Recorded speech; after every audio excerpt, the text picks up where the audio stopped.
विघ्नहर्ता श्री गणेश, श्री गणेश, श्री गणेश। कोमल हृदय की कोमलता में दया का भाव तो स्वाभाविक है, और वो भी एक अबोध बालक।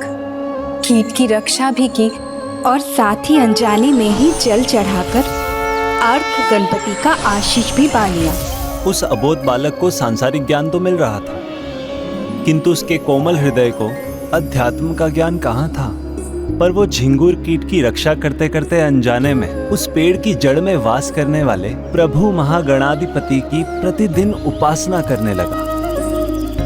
लगता है कल उचित प्रकार से भोजन नहीं किया, इसलिए अभी भी पूर्ण रूप से स्वस्थ नहीं हुए हो। लो, ये दुर्बा और जल तुम्हारे लिए रख दिए मैंने। माँ कहती है भोजन और जल ग्रहण करना कदापि नहीं भूलना चाहिए।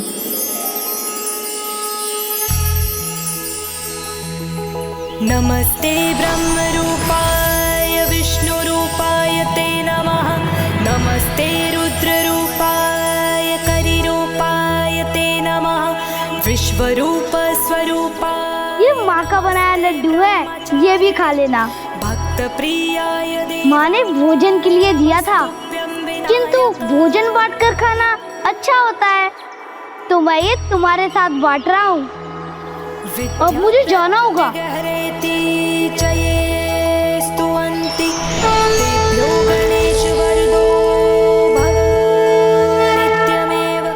देखा, माँ के बनाए लड्डू से तुम्हारी सेहत कैसे निखर गई।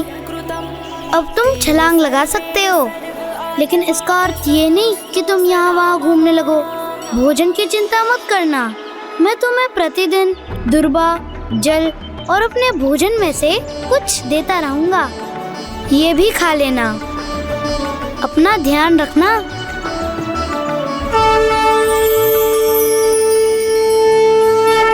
फिर एक दिन वो कीट वहां से चला भी गया, किंतु बल्लाल बालक ने वहां दुर्वा और जल रखना नहीं छोड़ा।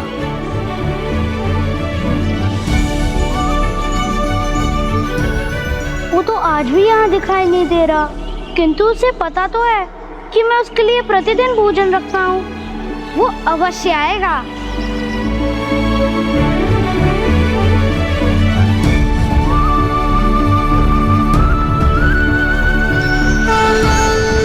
ईश्वर का आशीर्वाद व्यक्ति को किस अच्छे कार्य से मिल जाए, कौन उसका माध्यम बन जाए, कहना सरल नहीं है।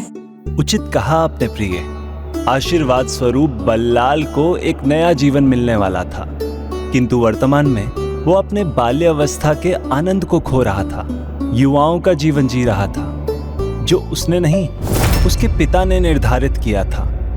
उठो पुत्र, उठो।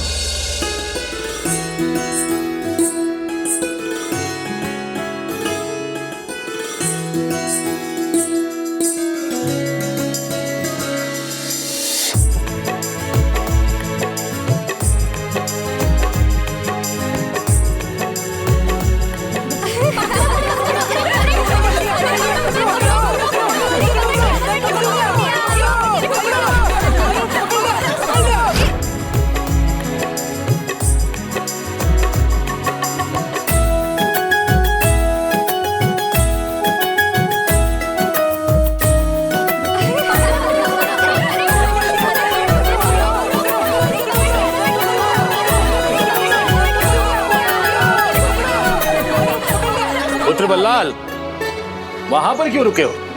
इधर आओ।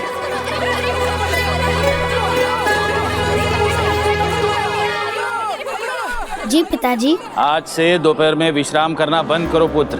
जो आलसी होते हैं, जिन्हें ना कुछ सीखना होता है ना कुछ करना होता है, वो ऐसा करते हैं। आज दोपहर से तुम मेरे साथ दुकान पर चलोगे और मैं तुम्हें व्यापार सिखाऊं। परंतु नहीं, वो मात्र एक बालक नहीं है जो साधारण खेल खेलने में अपना समय व्यर्थ करे। मैंने उचित कहा ना पुत्र? हाँ पिताजी। चल। चलो ना बल्लाल, हमारे साथ खेलो ना। नहीं, तुम लोग खेलो, मुझे पिताजी के साथ दुकान जाना है। चलो। आओ पुत्र, बैठो। पुत्र, तुम्हारे मुख से पहले निकले उससे पहले से मैं तुम्हें व्यापार का ज्ञान देता आ रहा हूं। अब मैं तुम्हें स्मरण कराता हूं। देखो, इस प्रकार मैं किसी भी वस्तु को तोलता हूं। ध्यान से देखना।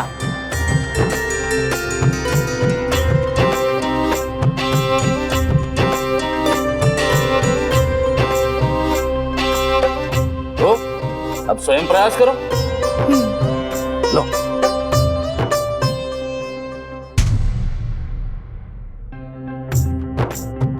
अरे धीरे, ये सामान हो गया है, पहले वजन बढ़ाना पड़ेगा। हाँ, अब डाल।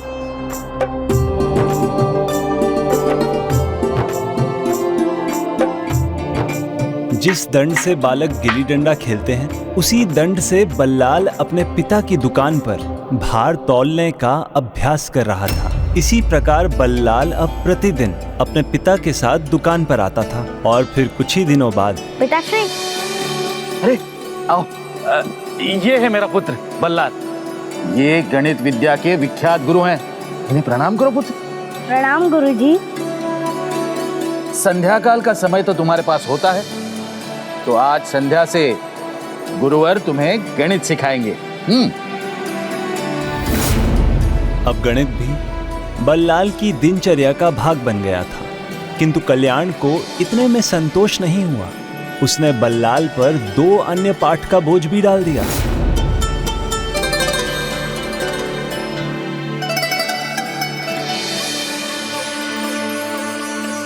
पिता की महत्वाकांक्षा के कारण उस बालक का बचपन दबता जा रहा था, किंतु बालक का बाल्यपन तो स्वाभाविक है। ये जानने के लिए एक छोटी सी घटना पर्याप्त है।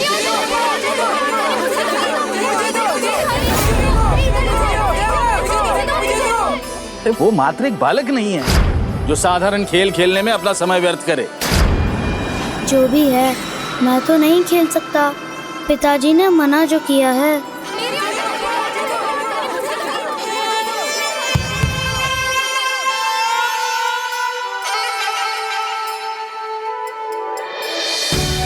ये तो गेंद है, वस्त्रों से बनी हुई। बल्लाल, देखते ही मत रहो, उठाओ गेंद को और फेंको हमारी ओर।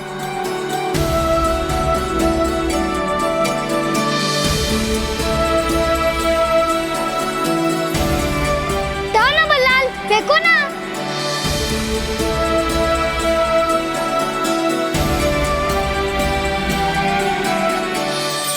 बड़ी विचित्र है ये गेंद। हाँ बल्लाल, बल्लाल, देखते मत रहो, उठाओ गेंद को और फेंको हमारी ओर। हाँ बल्लाल, उठाओ गेंद और फेंको हमारी ओर। हाँ बल्लाल, उठाओ गेंद और फेंको हमारी ओर।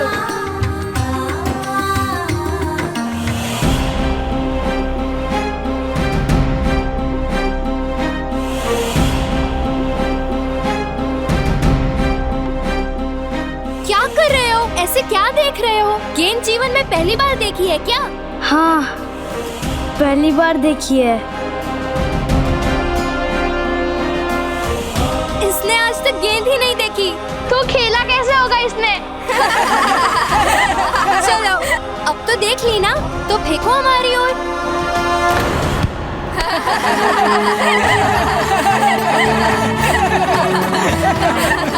ये क्या? तुम्हें तो गेंद फेंकनी भी नहीं आती। रुको रुको रुको, देखो, ऐसे पकड़ो और थोड़ा बल लगा के ऐसे फेंको। अच्छा, ठीक है।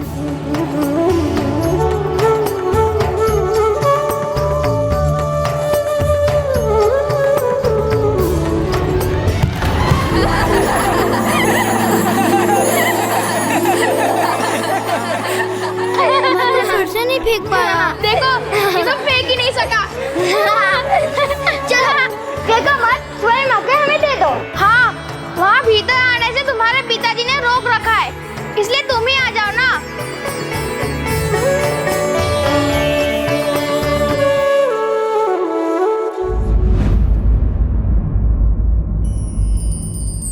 ये लो।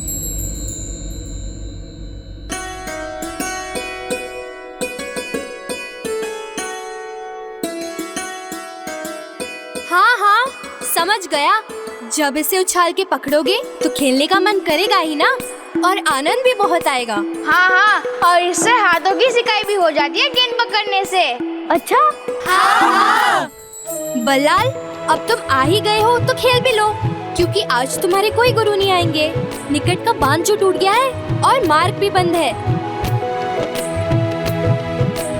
किंतु मुझे तो गेंद फेंकनी ही नहीं आती, तो मैं कैसे खेलूं? तुम चिंता छोड़ दो, वो हम तुम्हें चुटकी में सिखा देंगे। तब ठीक है। चलो चलो, बल्लाल भी खेलेगा, बहुत आनंद आएगा। चलो चलो चलो। हाँ, ये। इसे ऐसे पकड़ते हैं और ऐसे पीछे लेके जाने के बाद ऐसे फेंकते हैं। लो, अब तुम प्रयास करो, चले जाओ और फेंको, ठीक है?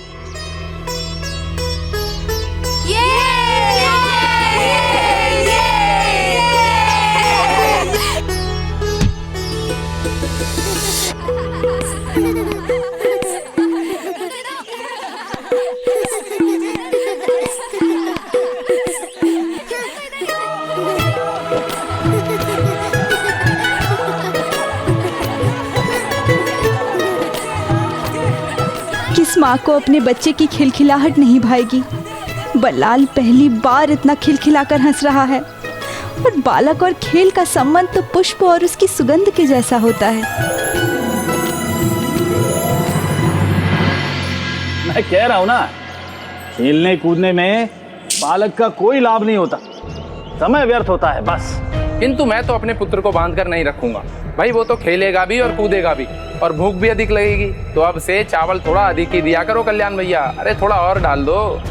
बांध कर मैं भी नहीं रखता अपने पुत्र को, लेकिन खेल कूद में रुचि नहीं है उसकी, पढ़ने में मन लगता है उसका। खेलने के आनंद का अनुभव अभी उसे हुआ ही कहाँ है। इतनी छोटी आयु में तुमने उसे गुरुकुल भेज दिया, पढ़ाई में व्यस्त कर दिया। हाँ, क्योंकि छोटी आयु में सब सीख लेगा तो समय से पहले सफल भी होगा। इसलिए मुझे बुद्धि मत दो, मेरे पुत्र की रुचि ज्ञात है मुझे। लो। ठीक है, चलता हूँ। इसके बालक खेलकर शारीरिक बल का प्रयोग करते हैं, इसीलिए उन्हें भूख लगती है। तो मेरा पुत्र मानसिक कार्य करता है, उसमें भी तो ऊर्जा लगती है। किंतु मैं तो उसे कुछ अतिरिक्त भोजन नहीं देता। देना चाहिए, अवश्य देना चाहिए। चलो, इस भोलादास ने अनजाने में ही सही एक भली बात तो कही।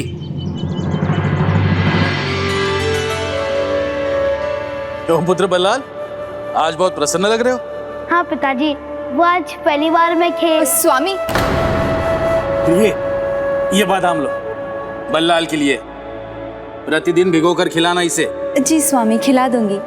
परंतु अचानक बादाम खिलाने का विचार क्यों आया आपके मन में? इंदुमती, क्योंकि खेल कूद में नहीं, हमारा पुत्र बुद्धि के कार्य में अपनी ऊर्जा का प्रयोग करता है ना, और बादाम बुद्धि के लिए अच्छा होता है। पुत्र, मुझे तुम पर बड़ा गर्व है।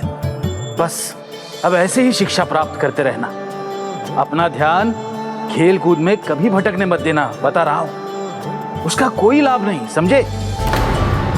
देखो, मैंने तो तुम्हें बोलने ही नहीं दिया। तुम कह रहे थे आज तुम बहुत प्रसन्न हो, क्योंकि ये तो बड़ी दुविधा है। मैंने सत्य कहा तो पिताजी मुझे कभी क्षमा नहीं करेंगे, और असत्य कहा तो मैं स्वयं को क्षमा नहीं कर सकूंगा। पिताजी, वो प्रसन्न है क्योंकि मैंने उसे बता दिया है। मार्ग भी ठीक हो गया है और कल से गुरुजी भी आने लगेंगे। अच्छा, ये तो बहुत अच्छा हुआ। अन्यथा कितना समय व्यर्थ हो जाता पुत्र बल्लाल का।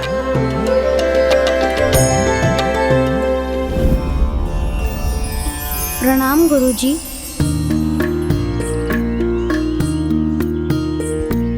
बल्लाल, आज तुम खेलने नहीं आओगे क्या? हाँ, गुरुजी भी तो चले गए। आ जाओ, कुछ नहीं होगा, थोड़ा खेल के पढ़ाई करोगे तो वो भी अच्छी होगी। हाँ, आ जाओ खेलते। आ जाओ।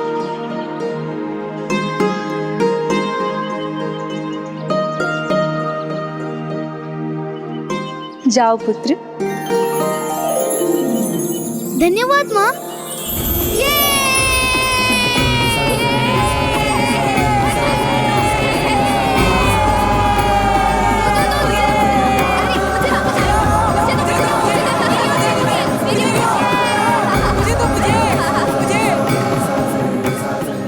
कुछ समय के लिए तो उसे अपने बचपन का अनुभव करने की छूट होनी ही चाहिए। जहाँ रुचियों पर रोक हो वहाँ तो व्यक्ति अवश्य जाता है। बल्लाल अब भोर में और शीघ्र उठकर सभी कार्य करने लगा, जिससे वो कुछ समय खेल भी सके। किंतु शीघ्र कल्याण को ये पता लगने वाला था। भाई भोला दास, कैसे हो? खेल कूद कैसा चल रहा है तुम्हारे पुत्र का? भाई मेरा पुत्र तो खेल कूद में बहुत अच्छा है, और चिंता मत करो, तुम्हारा भी हो जाएगा। बच्चे तो खेलना सीख ही जाते हैं, उन्हें आनंद जो आता है। नरगल बातें मत करो, किसी और को देखा होगा मेरा पुत्र और खेल कूद? ना ना, असंभव। वो तो गुरुजी का दिया हुआ अभ्यास कर रहा होगा। अभी अभी देख कर आ रहा हूँ कल्याण भैया, वहाँ अन्य बालकों के साथ आपका पुत्र भी खेल रहा था। ये कैसे हो सकता है? उसे तो स्वयं खेलना अच्छा नहीं लगता। ये क्या कह रहे हो कल्याण भैया? कौन बालक होगा भला जिसे खेलना अच्छा नहीं लगता? अब नहीं खेलेगा तो कब खेलेगा? व्यर्थ में ऊर्जा खपाने का क्या लाभ? भोला दास, मुझे ज्ञान मत दो। तुम्हारे पुत्र को खेलने देना है, खेलने दो। मैं अपने पुत्र को पढ़ाऊंगा, उसे समर्थ बनाऊंगा और बहुत आगे बढ़ाऊंगा। तुम उसे पढ़ा नहीं रहे हो, उसे बांध रहे हो। अपने बल पर व्यापार खड़ा किया है मैंने, खेल कूद से नहीं, परिश्रम से। और मेरा पुत्र भी वैसा ही करेगा।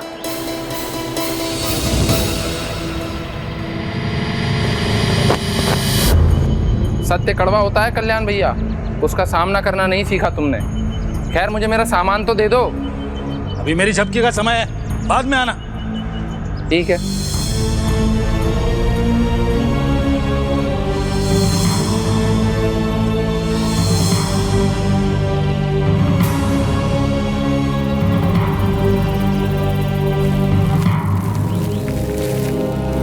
अरे कल्याण भैया, अपने पुत्र को समझाते क्यों नहीं हो? अरे उसे खेलना है तो दिन भर खेले, परंतु हमारे पुत्र को क्यों बिगाड़ता है? अनुशासन का शासन भूल गए क्या? अरे कुछ अपने पुत्र को भी सिखा देते, उससे सीख पाकर हमारे पुत्र बिगड़ रहे हैं। बहुत गर्व था ना तुम्हें उस पर। अब देखो कैसे अपने साथ दूसरे बालकों को भी डुबो रहा है, कैसे अपना समय व्यर्थ कर रहा है और उनसे भी करवा रहा है। क्यों कल्याण भैया, अब तो तुम्हारा घमंड टूट गया होगा ना?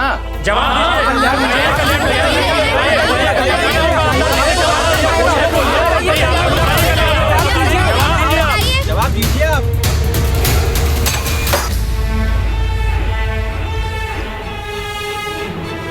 मेरे पीठ पीछे कुछ और तो नहीं हो रहा है? जो स्वयं जाकर देखना होगा।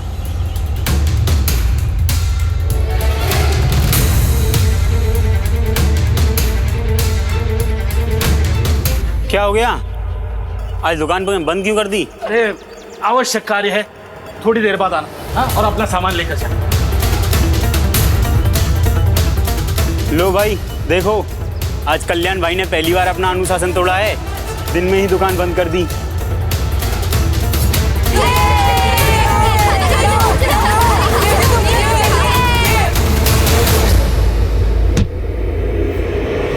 बहुत आनंद आया मित्रों, किंतु अब मुझे जाना होगा।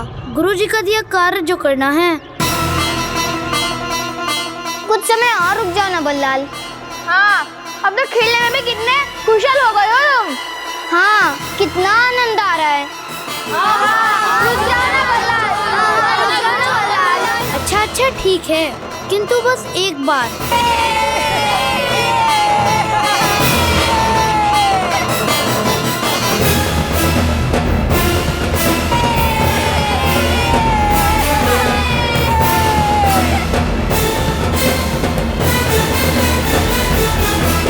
मुझे ज्ञात था वो यहां हो ही नहीं सकता।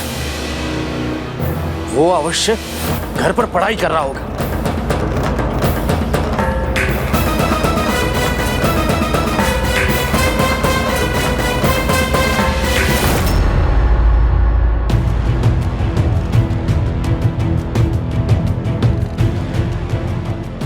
हाँ, समझ गया, सब ईर्ष्या करते हैं मुझसे, इसीलिए ऐसी बातें कहते हैं।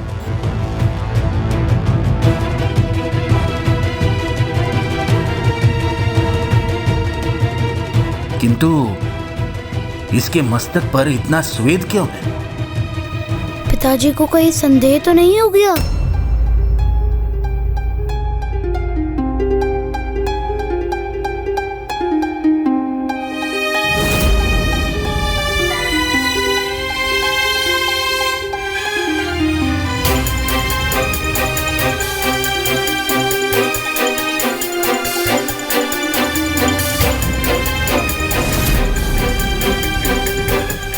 तुम पढ़ो बेटा, गर्मी हो रही है, मैं पंखा चल देता।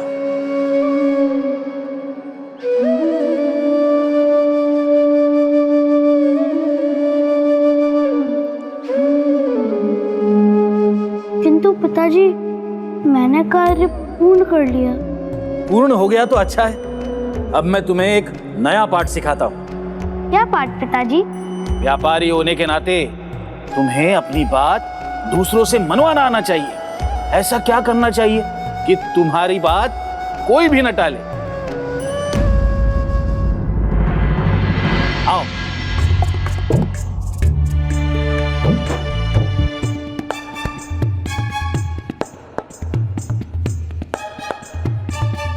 व्यापार में कोई तुमसे असत्य कहे, अपनी बात ना रखे, तुम्हारा ऋण ना चुकाए, धन ना लौटाए, तो उसमें भय जगाना आवश्यक होता है। मैं आज तुम्हें दिखाऊंगा वो किया कैसे जाता है। चल। किसी को बल दिखाकर भयभीत करना तो वो करते हैं जो स्वयं दुर्बल होते हैं। वो भी अपने पुत्र के सामने ऐसा कार्य करना, इससे तो पुत्र के मन में सम्मान नहीं, भय का भाव जाग जाएगा। भय स्वतंत्रता छीन लेता है, किसी को भी यंत्रवत बना देता है। ऐसा ही हुआ बल्लाल के साथ।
तो उसका जीवन और भी नियमित हो गया। दिनचर्या का पालन करना ही उसका जीवन बन गया।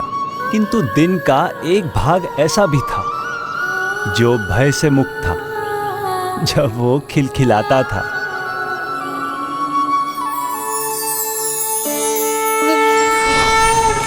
स्वामी, तो फिर प्रभु कब उस बालक की सुन उसे उसका बचपन लौटाने वाले थे? समय आने पर ही सब होता है देवी, ना उससे पहले ना उसके बाद। और अब वो समय आ गया था जब बल्लाल प्रभु महागणाधिपति के सामने आने वाला था।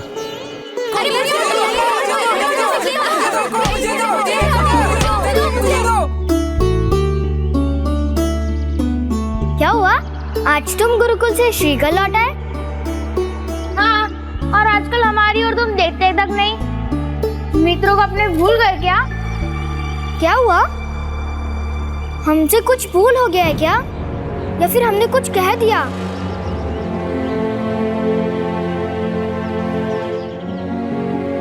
नहीं नहीं, ऐसा कुछ नहीं है। तो फिर आओ ना, खेलो ना हमारे साथ।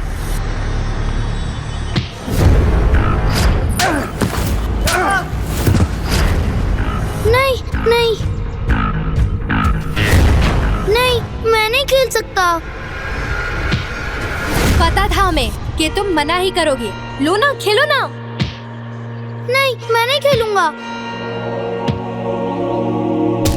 खेलो खेलो खेलो खेलो खेलो खेलो खेलो खेलो खेलो। मुझे दो, इधर लाओ। खेलो है ना, खेलो है ना, मुझे दो। इधर इधर इधर नहीं, मुझे दो, मुझे दो, मुझे दो,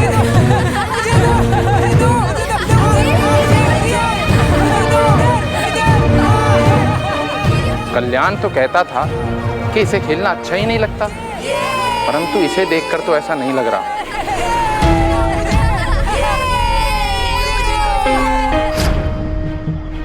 और भोला जी, आज क्या दूं? कुछ चाहिए नहीं, अपना बकाया चुकाने आया हूं।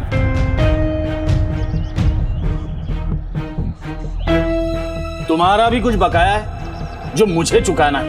क्या? मेरा क्या बकाया हो सकता है भला? तुमने असत्य कहा था ना मेरे पुत्र को लेकर कि वो खेल रहा है। असत्य मैंने कहा था या आपने मान लिया है? सत्य तो ये है कल्याण जी कि वो प्रतिदिन खेलता है और अभी अभी मैं उसे खेलता देख कर आ रहा हूँ। और इसमें बुरा ही क्या है? अगर बच्चे नहीं खेलेंगे तो क्या हम खेलेंगे? नहीं नहीं, वो तो पढ़ रहा होगा। क्यों ना अभी चलकर देख लें? उचित है। ठीक है, चलिए।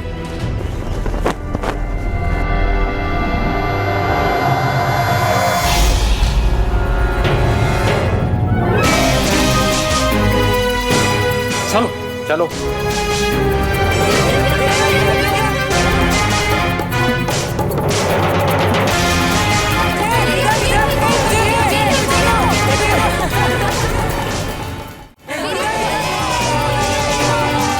ये देखो कल्याण जी,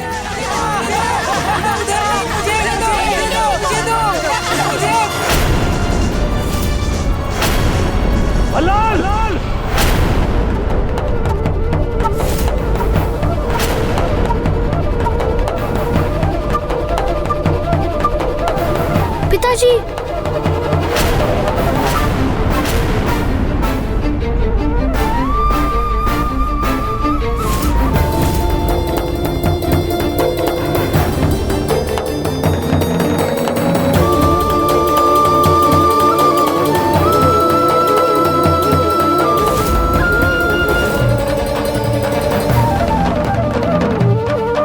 वो लाल तो पिता की वैसे कांप उठा है।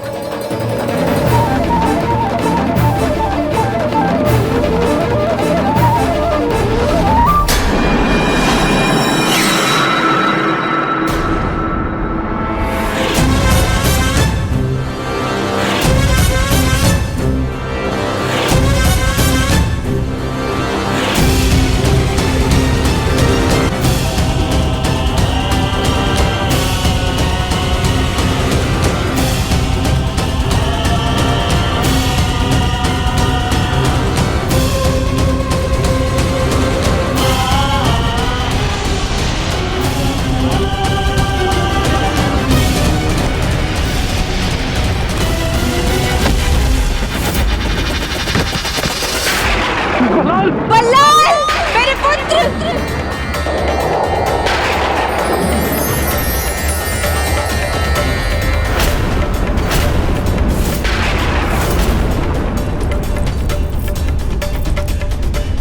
बल्लाल, मेरे पुत्र। बल्लाल, बल्लाल, बल्लाल, मेरे पुत्र। बल्लाल, बल्लाल, पुत्र उठो। पुत्र, क्या हुआ तुम्हें? बल्लाल, कोई देखो तो सही क्या हुआ मेरे पुत्र को। बल्लाल, स्वामी, देखिए क्या हुआ। बल्लाल उठो। बल्लाल, तुम्हें कुछ नहीं हो सकता। बल्लाल उठो। मेरे क्रोध ने क्या करवा दिया? बल्लाल, स्वामी, बल्लाल उठो। मेरा हृदय फटा जा रहा है। आप ऐसे खड़ी मत रहिए, जाइए वैद्य को बुला के ले आइए। बल्लाल, बल्लाल उठो मेरे पुत्र। बल्लाल, बल्लाल, पुत्र बल्लाल, बल्लाल उठो।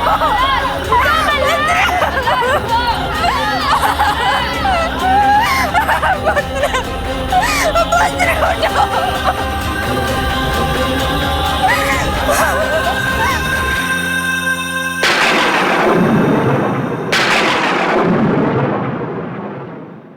इसकी तो श्वास रुक चुकी है।